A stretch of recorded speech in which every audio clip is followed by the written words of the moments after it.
Hi friends, പുതിയൊരു വീഡിയോയിലേക്ക് എല്ലാവർക്കും സ്വാഗതം. വീഡിയോയിലേക്ക് പോകുന്നതിന് മുമ്പേ തന്നെ ഈ ചാനൽ ആരെങ്കിലും ഫസ്റ്റായിട്ട് കാണുന്നവരുണ്ടെങ്കിൽ ഫസ്റ്റ് തന്നെ സബ്സ്ക്രൈബ് ചെയ്ത് ലൈക്ക് ചെയ്ത് സപ്പോർട്ട് ചെയ്ത് കാണാം. മേഘ ദേഷ്യത്തോടെ പറയാണ്, ഞാൻ ഇവനോടൊപ്പം തന്നെ ജീവിക്കണമെന്ന് ആരും തന്നെ എന്നോട് വാശി പിടിച്ച് പറയാൻ പാടില്ല. അങ്ങനെ നിർബന്ധിക്കാനും ആർക്കും സാധിക്കില്ല. അത് കേട്ട് മഹേന്ദ്ര സാറും ലക്ഷ്മിയും നോക്കുകയാണ്. മനീഷ അപ്പം ചോദിക്കുകയാണ്, ദേ നോക്ക് മേഘ, നീ എന്തുകൊണ്ടാണ് എൻ്റെ കൂടെ ജീവിക്കില്ല എന്ന് പറയുന്നത്? അതിന് ശരിയായ ഒരു കാരണം പറയും, അല്ലെങ്കിൽ നിന്നെ ഞാൻ വെറുതെ വിടില്ല. മേഘ പറയാണ് ദേഷ്യത്തോടെ, എനിക്ക് നിന്നെ ഇഷ്ടമല്ല എന്ന് വെച്ചാൽ ഇഷ്ടമല്ല. നിന്റെ മുഖം കാണുന്നത് തന്നെ എനിക്ക് വെറുപ്പാണ്.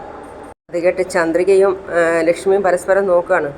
ആയിക്കോട്ടെ, നീ എൻ്റെ കൂടെ ജീവിച്ചില്ലെങ്കിലും കുഴപ്പമില്ല, പക്ഷേ പ്രിയ എൻ്റെയും കൂടി മോളാണ്. അവളെ നിനക്ക് എന്നിൽ നിന്നും പിരിക്കാൻ ആവില്ല, അതിന് ഞാൻ സമ്മതിക്കുകയില്ല. പ്രിയയുടെ മേൽ നിനക്കുള്ള അവകാശം അതെനിക്കുണ്ട്. എൻ്റെ മോളോട് എനിക്ക് എപ്പോൾ വേണമെങ്കിലും ഇടപഴകുന്നതിന് നീ ഒരു തടസ്സമാവാൻ പാടില്ല. ദേ നോക്ക്, നിന്റെ വിരൽ പോയിട്ട് നിന്റെ ശ്വാസം പോലും എൻ്റെ മോളുടെ മേൽ വീഴാൻ പാടില്ല. അതിന് ഞാൻ സമ്മതിക്കില്ല നിന്നെ. അതും പറഞ്ഞ് മേഘ ദേഷ്യത്തോടെ അവിടെ നിന്ന് നടന്നു പോവുകയാണ്. അപ്പോൾ ലക്ഷ്മി തടഞ്ഞു വെച്ചുകൊണ്ട് പറയാണ്, നിൽക്ക്. ഏയ് നിൽക്കടെ എവിടെ?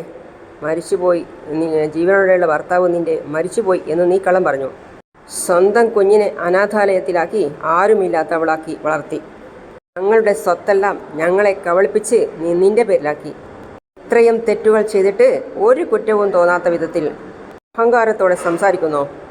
നിന്നെപ്പോലെ ഒരുത്തിയെ ഇത്രയും വർഷം ഞങ്ങൾ വളർത്തിയതിന് ഞങ്ങൾക്ക് തന്നെ ലജ്ജ തോന്നുന്നു. അത് പറയലും മേഘയുടെ മുഖത്ത് നല്ല അടിവീഴലും ഒക്കെയായിരുന്നു. കണ്ട് വാസുവും ജാനകിയും ഞെട്ടലോടെ പറയാണ്, ആ മേഘ മേഘ മേഘ എന്നിട്ട് പറയാണ്, നിങ്ങളെന്നെ അടിച്ചിട്ട് ഞാനത് ക്ഷമിക്കുന്നുണ്ടെങ്കിൽ അതിന് ഒരേ ഒരു കാരണമേ ഉള്ളൂ. നിങ്ങൾ ഇത്രയും വർഷം എന്നെ വളർത്തിയതുകൊണ്ട്. അല്ലായിരുന്നെങ്കിൽ ഇവിടെ നടക്കുന്നത് വേറെയായിരിക്കും. അതും പറഞ്ഞ് പൊങ്കാലയുടെ പാത്രമൊക്കെ തട്ടിത്തെറിപ്പിച്ച് മേഘ ദേഷ്യത്തോടെ പോവുകയാണ്. അപ്പോൾ വാസു ഇടയിൽ കയറി വിളിക്കുകയാണ്, ഏയ് മേഘ. അതൊന്നും കാര്യാക്കാതെ മേഘ നടന്നു പോവുകയാണ്. അപ്പോൾ സിദ്ധു പറയാണ്, അങ്കിളെ നിങ്ങൾ കണ്ടില്ലേ അവൾക്ക് എന്തുമാത്രം അഹങ്കാരമാണെന്ന്? അപ്പോൾ അങ്കിള് പറയാണ്, ജാനകി മേഘ മേഘ എന്ന് പറഞ്ഞ് തലയിലെടുത്ത് വെച്ചുകൊണ്ട് നടന്നില്ലേ? ഇപ്പോൾ മനസ്സിലായോ ഇവളുടെ തനി സ്വഭാവം എന്താണെന്ന്? അപ്പോൾ വാസു പറയാണ്, ഇതേ നോക്ക്, ഈ മനീഷ് നല്ലവനാണെങ്കിൽ മേഘ എന്തിനാ ഇവനോടൊപ്പം ജീവിക്കില്ല എന്ന് പറയുന്നത്? ഇവനൊരു കഴിവ് കെട്ടവനായിരിക്കും. അത് കേട്ട് മഹേന്ദ്ര സാർ പറയാണ്, ഏയ്. അപ്പോൾ വാസു, മേഘയ്ക്ക് ഇവനോടൊപ്പം ജീവിക്കാൻ താല്പര്യമില്ല. ഒരുമിച്ച് ജീവിക്കാൻ ഇഷ്ടമില്ലാത്തവരെ വെറുതെ ഒരുമിച്ച് ജീവിക്കാൻ അനുവദിക്കരുത്. അതും പറഞ്ഞ് വാസു പറയാണ്, ജാനകി വാ പോകാം. ജാനകിയും വാസുവും പോയി. അതിന് പിന്നാലെ മുത്തശ്ശിയോ ആരതിയോ ഒക്കെ പോയി. ശേഷം മഹേന്ദ്ര സാർ പറയാണ്, നാണം കെട്ടവൾ. അവിടെ കൂടി നിന്ന് എല്ലാവരും വിഷമത്തോടെ നോക്കുകയാണ്. അതായത് ചന്ദ്രികയും സിദ്ധുവും മനീഷും ലക്ഷ്മിയോ മഹേന്ദ്ര സാറും ഒക്കെ. പിന്നെ കാണിക്കുന്നത് വീട്ടിൽ എല്ലാവരും ഒരുമിച്ചിരുന്നിട്ട് എല്ലാവരും പരസ്പരം നോക്കുകയാണ്, ആരും എവിടെയും എത്താത്ത രീതിയിൽ. പിന്നെ കാണിക്കുന്നത് എല്ലാവരും എന്തൊക്കെയോ തീരുമാനിച്ചുകൊണ്ട് ഹാളിൽ ഇരിക്കുകയാണ്. അപ്പോഴാണ് അവിടേക്ക് മുത്തശ്ശനും വരുന്നത്. മുത്തശ്ശൻ വന്നത് കണ്ടിട്ട് മുത്തശ്ശനെ ചന്ദ്രികയും സിദ്ധുവും മഹേന്ദ്ര സാറും ഒക്കെ നോക്കുകയാണ്. അതേപോലെ തന്നെ മേഘയും നോക്കുകയാണ് മുത്തശ്ശനെ. അപ്പോഴേക്കും മുത്തശ്ശൻ്റെ കയ്യിൽ നിന്നും മേഘയുടെ മുഖത്ത് അടി വീണു കഴിഞ്ഞു. ഇവിടെയും വാസുവും ജാനകിയും പറയാണ്, അയ്യോ മുത്തശ്ശൻ. എന്നിട്ട് അവളോട് പറയാണ്, നീ ഒരു പെണ്ണായതുകൊണ്ട് മാത്രം ഈ അടി കൊണ്ട് മതിയാക്കുക ഇതൊക്കെ. അല്ലായിരുന്നെങ്കിൽ നിന്നെ ഞാൻ കഴുത്ത് ഞെരിച്ച് കൊന്നേനെ. എങ്ങനെ നിനക്കിങ്ങനെ മോശമായി ജീവിക്കാൻ സാധിക്കുന്നു? എന്തിനാ മനീഷ് മരിച്ചുപോയി എന്ന് ഞങ്ങളെയൊക്കെ വിശേഷിപ്പിച്ചത്? സ്വന്തം അച്ഛൻ ജീവിച്ചിരുന്നിട്ടും മരിച്ചുപോയി എന്ന് ഈ പിഞ്ചു കുഞ്ഞിനോട് നീ കള്ളം പറഞ്ഞു. നിന്നോടൊക്കെ ദൈവം ക്ഷമിക്കുമോ? സ്വന്തം അച്ഛനിൽ നിന്നും അതിൻ്റെ കുഞ്ഞിനെ പിരിക്കുന്നത് എത്ര പാവമാണെന്നറിയോ? പ്രിയ എന്ത് പാവാ ചെയ്തത്? അവളുടെ മുഖം കാണുമ്പോഴെങ്കിലും നിന്റെ മനസ്സ് അലിയുന്നില്ലേ? മുത്തശ്ശൻ പിന്നെ പറയാണ്, നിന്നെ കാണുന്നത് പോലും എനിക്ക് വെറുപ്പാ. മഹേന്ദ്ര സാർ പറയാണ്, അച്ഛാ, മനീഷും മേഘയോടൊപ്പം തന്നെ ജീവിക്കണമെന്ന് ആഗ്രഹിക്കുന്നു. ഇവരുടെ വിവാഹം നമുക്ക് ആചാരപ്രകാരം തന്നെ നടത്താം അച്ഛാ. മേഘ കൈ ചൂണ്ടിയിട്ട് പറയാണ്, ഇതേ നോക്ക്, ഞാൻ ആരെ വിവാഹം കഴിക്കണമെന്ന് ഞാനാ തീരുമാനിക്കുന്നത്, അത് നിങ്ങളല്ല. മഹേന്ദ്ര സാറിൻ്റെ അടുത്ത് പറയാണ്, നീ ഒരിക്കൽ കൂടി മനീഷിനെ കൊണ്ട് എന്നെ കല്യാണം കഴിപ്പിക്കാൻ ആരെങ്കിലും പറഞ്ഞാൽ നിങ്ങളുടെ എല്ലാവരുടെയും മേൽ ഞാൻ കേസ് ഫയൽ ചെയ്യും. അത് കേട്ട് ജാനകിയും മുത്തശ്ശിയും പരസ്പരം നോക്കുക. വേണ്ടതൊക്കെ ചെയ്തിട്ട് ഞങ്ങളെ ഭീഷണിപ്പെടുത്തുന്നോ നിന്നെ ഞാൻ? മുത്തശ്ശൻ വീണ്ടും കൈ കൊണ്ട് അടിക്കാൻ വാങ്ങി.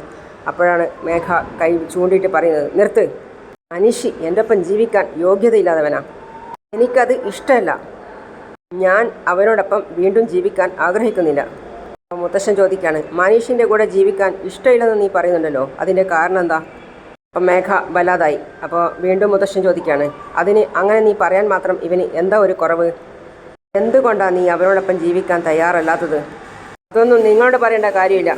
മുത്തശ്ശനോട് പറയാണ്, ജീവിക്കാൻ ഇഷ്ടമില്ലെന്ന് വെച്ചാൽ ജീവിക്കാൻ ഇഷ്ടമില്ല, അത്ര തന്നെ. എന്താ, നിങ്ങളുടെ ചെറുമകളായ ഈ ചന്ദ്രികയോടൊപ്പം കഴിയാനല്ലേ മഹേഷും ആഗ്രഹിച്ചത്? ആ മഹേഷിനൊപ്പം ചന്ദ്രികയോടും നിങ്ങൾ പോയി ജീവിക്കാൻ പറയേണ്ടതല്ലേ? അവൾക്ക് മാത്രം എന്താ നിങ്ങൾ ഡിവോഴ്സ് വാങ്ങിക്കൊടുത്തത്? എന്നോട് മാത്രം ഇഷ്ടമില്ലാത്ത ആൾക്കൊപ്പം ഒരുമിച്ച് ജീവിക്കാൻ പറയുന്നു. ചന്ദ്രികയ്ക്ക് ഒരു ന്യായം, എനിക്ക് മറ്റൊരു ന്യായമാണോ? എനിക്കിതെല്ലാം മനസ്സിലാവുന്നുണ്ട്. ചന്ദ്രികയെയും എന്നെയും നിങ്ങൾ എങ്ങനെയാണ് കാണുന്നതെന്ന്. അപ്പോൾ സിദ്ധു പറയാണ്, ഏയ് മേഘ, ആദ്യം നീ മഹേഷുമായിട്ട് മനീഷിനെ കമ്പയർ ചെയ്യുന്നത് നിർത്ത്. മഹേഷ് ഒരു ക്രിമിനലാണ്. എന്നാൽ മനീഷ് അത്രക്കാരനൊന്നുമല്ല. മനീഷ് പ്രിയയെയും സ്നേഹിക്കുന്നുണ്ട്, നിന്നെയും സ്നേഹിക്കുന്നുണ്ട്. നിന്നേക്കാൾ നല്ലൊരു സത്യസന്ധനാണ് അവൻ. ഇതിൽ കൂടുതൽ അവനിനി എന്താ ആവേണ്ടത്? മനീഷിന് എന്തൊക്കെ യോഗ്യതയുണ്ടായാലും എനിക്ക് അവനൊപ്പം ജീവിക്കാൻ താല്പര്യമില്ല. ചന്ദ്രികയെ സിദ്ധു ചന്ദ്രികയെയും പരസ്പരം നോക്കുകയാണ്. അപ്പോഴാണ് മേഘ വീണ്ടും പറയുന്നത്, ആവശ്യമില്ലാതെ എന്നെ ഒരു കുറ്റവാളിയെപ്പോലെ നിർത്തിയിട്ട് വിചാരണ ചെയ്യരുത്. എന്നിട്ട് മേഘ മുത്തശ്ശിയോട് പറയാണ്, മുത്തശ്ശി, ഇനി ഈ വീട്ടിൽ മനീഷുമായിട്ട് എന്നെ ഒരുമിപ്പിക്കണം എന്ന് ആരെങ്കിലും പറഞ്ഞാൽ പിന്നെ അവരോട് ഞാൻ വേറെ രീതിയിലായിരിക്കും ഉത്തരം പറയാൻ പോകുന്നത്.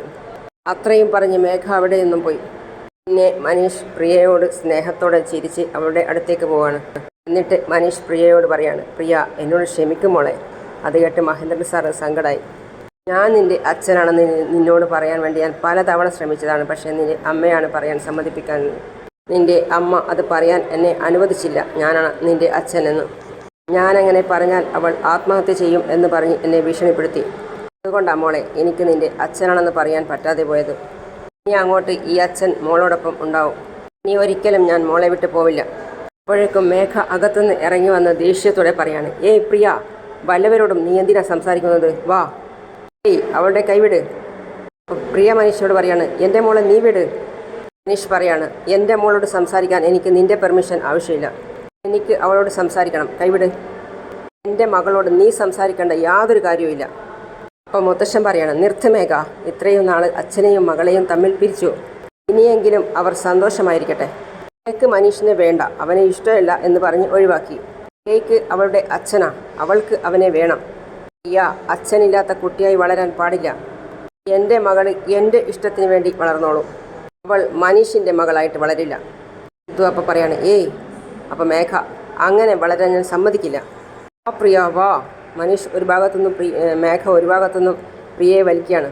വരാൻ പറഞ്ഞില്ലേ, വരാൻ. അപ്പോൾ അവൾ ദേഷ്യത്തോടെ പിടിച്ച് വലിച്ചു കൊണ്ടുപോവാണ്.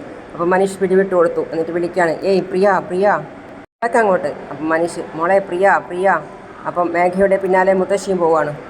പ്രിയ.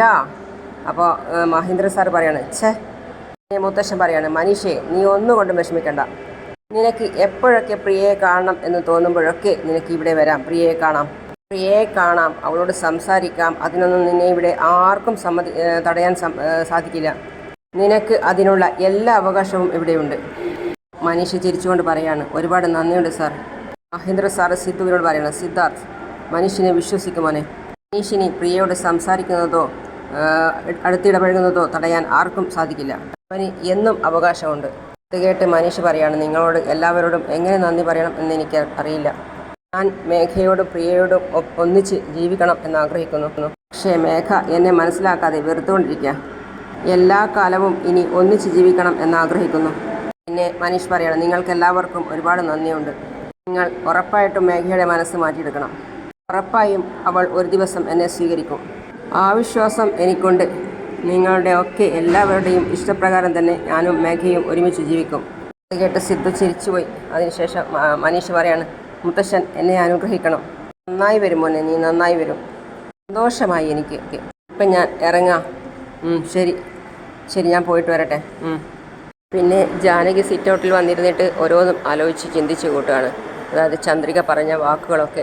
മേഘയുടെ ഹസ്ബൻഡ് ജീവിച്ചിരിപ്പുണ്ട്, മരിച്ചു പോയിട്ടില്ല. ഈ നിൽക്കുന്നില്ലേ മനീഷ്, ഇദ്ദേഹമാണ് മേഘയുടെ ഭർത്താവ്. എനിക്ക് ഇവനോടൊപ്പം ജീവിക്കാൻ ഇഷ്ടമല്ല, അത്ര തന്നെ. ഞാൻ ഇവൻ്റെ കൂടെ തന്നെ ജീവിക്കണമെന്ന് ആരും നിർബന്ധിക്കാനും പാടില്ല. ലക്ഷ്മി പറഞ്ഞ വാക്ക്, നിന്നെപ്പോലെ ഒരുത്തി ഇത്രയും കാലം വളർത്തിയതിന് ഞങ്ങളെപ്പോലെയുള്ള ഇവർക്ക് ലജ്ജ തോന്നുന്നു. പിന്നെ ലക്ഷ്മി ആഞ്ഞു വലിഞ്ഞ് മേഘയുടെ മുഖത്ത് അടിച്ചതും പിന്നെ വാസു വന്നിട്ട് വിളിക്കുകയാണ്, ജാനകി. ജാനകി വിളി കേൾക്കുന്നില്ല, എന്തൊക്കെ ആലോചിക്കുകയാണല്ലോ. വീണ്ടും വിളിക്കുകയാണ്, ഏയ് ജാനകി. വാസു ജാനകിയോട് ചോദിക്കുകയാണ്, എന്താ ജാനകി നീ ഇങ്ങനെ ആലോചിക്കുന്നത്? അല്ല, ഞാൻ ആലോചിക്കുക, മേഘ എന്തിനാ ഇങ്ങനെ ചെയ്തേ? സ്വന്തം കുഞ്ഞിനെ ആരും അറിയാതെ അനാഥാലയത്തിൽ വളർത്തി. പക്ഷേ അതൊക്കെ നമ്മളെ പേടിച്ചിട്ട് അവളെങ്ങനെ ചെയ്തതാണെന്ന് വിചാരിക്കാം. പക്ഷേ അതല്ല, പ്രിയയുടെ അച്ഛൻ ജീവനോടെ ഉള്ളപ്പോൾ അദ്ദേഹം മരിച്ചുപോയി എന്ന് എന്തിനാ എല്ലാവരോടും പറഞ്ഞത്? പ്രിയയുടെ അച്ഛൻ മനീഷാണെന്ന് പറയാമായിരുന്നില്ലേ? വെറുതെ അച്ഛനില്ലാത്ത കുട്ടിയായിട്ട് അവളെ എന്തിനാ വളർത്തുന്നത്? മനീഷ് ജീവനോടെ ഉള്ളത് അവൾ എന്തിനായിരിക്കും മറച്ചു വെച്ചത്? വാസു ചോദിക്കുകയാണ്, എന്താ ജാനകി, നീയും മറ്റുള്ളവരെ പോലെ മേഘയെ തെറ്റിദ്ധരിക്കണോ? മേഘ അറിയാത്തൊരു സമയത്ത് മനീഷിനെ സ്നേഹിച്ചിട്ടുണ്ടാവും. ആ സമയത്ത് അവൾക്ക് ചെറുപ്രായമാണല്ലോ. മനീഷ് നല്ലവനാണോ ചീത്തയാണോ എന്നൊന്നും അവൾക്കറിയില്ലല്ലോ. ആ ഒരു സമയത്ത് അവൾ മനീഷിനെ സ്നേഹിച്ചിട്ടുണ്ടാവും. പക്ഷേ പിന്നീടാണ് അവൾക്ക് മനസ്സിലായിട്ടുണ്ടാവുക മനീഷ് അത്ര നല്ലവനല്ല എന്ന്. ചെറുപ്രായത്തിൽ അറിവില്ലായ്മ കൊണ്ട് അവനോടൊപ്പം ജീവിച്ചു എന്ന് കരുതി കുറച്ച് വലിപ്പമായി കഴിഞ്ഞാൽ അവനോടൊപ്പം ജീവിക്കണം എന്ന് താല്പര്യം ഉണ്ടാവില്ലല്ലോ. ഇതേ നോക്ക്, മേഘയും നമ്മളും തമ്മിൽ ഒരു ബന്ധവുമില്ല, പക്ഷേ അവൾ നമ്മളെ എത്രമാത്രം സഹായിച്ചിട്ടുണ്ട്. ചിലപ്പോൾ മനീഷ് നല്ലവനായിരുന്നെങ്കിൽ അവനെ അവൾ വേണ്ട എന്ന് പറയുമായിരുന്നു. മനീഷ് എന്തെങ്കിലും തെറ്റ് ചെയ്തിട്ടുണ്ടാവണം. അവൻ്റെ ക്യാരക്ടർ മേഘയ്ക്ക് ഇഷ്ടപ്പെട്ടിട്ടുണ്ടാവില്ല. അവനെ വെറുക്കാൻ ധാരാളം കാരണങ്ങൾ ഉണ്ടാവാം. അതുകൊണ്ടായിരിക്കും അവനോടൊപ്പം ജീവിക്കാൻ താല്പര്യമില്ല എന്ന് മേഘ ഇപ്പോൾ പറയുന്നത്. അപ്പോൾ ജാനകി പറയാണ്, ഇല്ല ഏട്ടാ, മേഘ ചെയ്തത് വലിയ തെറ്റാണ്. ജീവനോടെയുള്ള ഒരാൾ മരിച്ചെന്ന് പറഞ്ഞു, അതുപോലെ തന്നെ മകളെയും അകറ്റി. ജീവനോടെയുള്ളയാൾ മരിച്ചെന്ന് പറയാനേ മേഘ പാടില്ലായിരുന്നു. അപ്പോൾ വാസു പറയാണ്, ഇതേ നോക്ക് ജാനകി, ഇപ്പം നീ ചിന്തിച്ചു നോക്ക്, ചന്ദ്രികയും എന്തുകൊണ്ടാണ് മഹേഷിനോടൊപ്പം ജീവിക്കില്ല എന്ന് പറയുന്നത്? അത് അവൾക്കും താല്പര്യമില്ലാതുകൊണ്ടല്ലേ? അവന് മറ്റൊരു പെണ്ണുമായി ബന്ധമുള്ളത് കൊണ്ടല്ലേ മഹേഷിനോടൊപ്പം ചന്ദ്രികയും ജീവിക്കില്ല എന്ന് പറയുന്നത്? അതേപോലെ മനീഷും എന്തെങ്കിലും വലിയ തെറ്റ് ചെയ്തിട്ടുണ്ടാവും, അതുകൊണ്ട് അവനോടൊപ്പം ജീവിക്കാൻ താല്പര്യമില്ല എന്ന് മേഘയും പറഞ്ഞേക്കാം. ഇതൊരു വലിയ കാര്യമായിട്ട് നമ്മൾ എടുക്കേണ്ട ആവശ്യമില്ലല്ലോ. ഇതേ നോക്ക് ജാനകി, എന്നെ സംബന്ധിച്ചിടത്തോളം മേഘ വളരെ നല്ലൊരു പെൺകുട്ടിയാണ്. അവളെ വെറുതെ നീ സപ്പോർട്ട് ചെയ്തിട്ട് സംസാരിക്കാതെ മറ്റുള്ളവരെ സപ്പോർട്ട് ചെയ്ത് സംസാരിക്കരുത്. അവൾക്ക് മനീഷിനോടൊപ്പം ജീവിക്കാൻ താല്പര്യമില്ലെങ്കിൽ അവളെ വെറുതെ വിടണം. അതല്ലാതെ അവനോടൊപ്പം തന്നെ ജീവിക്കണം എന്ന് പറഞ്ഞ് നമ്മൾ നിർബന്ധിക്കാൻ പാടില്ല. പിന്നെ മേഘയ്ക്ക് നമ്മുടെ സിദ്ധുവിനെയാണ് ഇഷ്ടം. സിദ്ധുവിൻ്റെ കൂടെ ജീവിക്കണം എന്ന് അവൾ ആഗ്രഹിക്കുന്നു. അപ്പം നമ്മൾ അതിനു വേണ്ടിയല്ലേ സപ്പോർട്ട് ചെയ്യേണ്ടത്? ഇതിനൊപ്പം ആരതിയുടെ വിവാഹത്തിന് വേണ്ടിയും ലക്ഷക്കണക്കിന് രൂപയാണ് അവൾ ചെലവഴിച്ചിരിക്കുന്നത്. അങ്ങനെയുള്ളവളെ നഷ്ടപ്പെടുത്താൻ ഞാൻ ആഗ്രഹിക്കുന്നില്ല. മേഘ നമ്മുടെ കുടുംബത്തിലെ ഒരു അംഗമാകണമെന്ന് ഞാൻ ആഗ്രഹിക്കുന്നു. മേഘ പറഞ്ഞതുപോലെ തന്നെ സിദ്ധുവിനെ കൊണ്ട് തന്നെ അവളെ വിവാഹം കഴിപ്പിക്കണം എന്ന് ഞാൻ ആഗ്രഹിക്കുന്നു. അതിന് ഇനി നിനക്കെന്തെങ്കിലും പ്രശ്നമുണ്ടോ? ജാനകി പറയാണ്, അല്ല ഏട്ടാ, എനിക്ക് ഒരെത്തും പിടിയും കിട്ടുന്നില്ല. അപ്പോൾ വാസു പറയാണ്, ഏയ് ജാനകി, നിന്റെ ചേട്ടനെ പോലെ മേഘ ദ്രോഹിയൊന്നുമല്ല. അവൾ ചെറിയ കുട്ടിയാണ്. ഒന്നും അറിയാത്ത പ്രായത്തിൽ അവളെ ഗർഭിണിയാക്കാൻ ഒരുത്തൻ നിർബന്ധിച്ചു. അങ്ങനെ അവൾ ആയിപ്പോയി എന്ന് വെച്ച് മേഘ അയാളോടൊപ്പം തന്നെ ജീവിക്കണമെന്ന് പറയുന്നത് വിഡിത്തമാണ്. ഇപ്പോൾ മേഘ മനീഷിനോടൊപ്പം ജീവിക്കില്ല എന്നുള്ള ഉറച്ച തീരുമാനത്തിലാണ്. മേഘയാണെങ്കിലോ നമ്മൾക്ക് വേണ്ടി എല്ലാം ചെയ്യുന്നു. അതുകൊണ്ട് ആരെതിർത്താലും ഞാൻ മേഘയ്ക്ക് തന്നെ തുണയായി നിൽക്കും. അവളെ നീ വെറുക്കരുത്. അവളാണിപ്പം നമ്മുടെ കുടുംബത്തിനൊരു ആശ്രയമായിട്ടുള്ളത്. ശരി, കാപ്പി കുടിക്ക് എന്ന് പറഞ്ഞ് വാസു കാപ്പി എടുത്ത് കൊടുക്കുകയാണ്. അങ്ങനെയാണ് ഇന്നത്തെ ഭാഗം അവസാനിക്കുന്നത്. അപ്പോൾ മേഘ അടുത്തതായി പറയുന്നത്, മേഘ ചന്ദ്രികയോട് ചോദിക്കുകയാണ്, എൻ്റെ മോളോട് നീ എന്താ പറയുന്നത്? അത് മേഘയെയും മനീഷിനെയും ഒന്നിപ്പിക്കണം എന്നുള്ള കാര്യം പറയായിരുന്നു. നിനക്ക് എത്ര ധൈര്യം ഉണ്ടായിട്ടാ എൻ്റെ മോളോട് അങ്ങനെ പറയാൻ തോന്നിയത്? ഞാൻ മനീഷിനോടൊപ്പം ജീവിക്കില്ല എന്ന് പറയുന്നു, പക്ഷേ നീ ഞങ്ങളെ ഒരുമിപ്പിക്കാൻ കളിക്കുന്നു. മേഘയ്ക്ക് മനീഷിനോട് എന്താ ഇത്ര വെറുപ്പ് എന്ന് എനിക്കറിയില്ല, പക്ഷേ പ്രിയയ്ക്ക് മനീഷിനെ വലിയ ഇഷ്ടമാണ്. ഒരു കാര്യം നിന്നോട് ഞാൻ പറഞ്ഞേക്കാം, എന്നെ മനീഷിനോടൊപ്പം വിവാഹം കഴിപ്പിച്ച് വിട്ടിട്ട് നിനക്ക് സിദ്ധുവിനോടൊപ്പം വിവാഹം കഴിഞ്ഞ് സുഖമായിട്ട് ജീവിക്കാം എന്ന് നീ കരുതണ്ട. അത് ഒരിക്കലും നടക്കില്ല. അങ്ങനെയാണ് ഇന്നത്തെ ഭാഗം അവസാനിക്കുന്നത്. അടുത്ത പുതിയ വിശേഷമായിട്ട് വീണ്ടും വരാം. അതുവരെ ഈ ചാനൽ സബ്സ്ക്രൈബ് ചെയ്യാതെ കാണുന്ന ആരെങ്കിലും ഉണ്ടെങ്കിൽ പെട്ടെന്ന് തന്നെ സബ്സ്ക്രൈബ് ചെയ്ത് ലൈക്ക് ചെയ്ത് സപ്പോർട്ട് ചെയ്ത് കാണാം. അപ്പോൾ അടുത്ത പുതിയ വിശേഷമായിട്ട് വീണ്ടും കാണാം. അതുവരേക്കും സീ യു ഓൾ.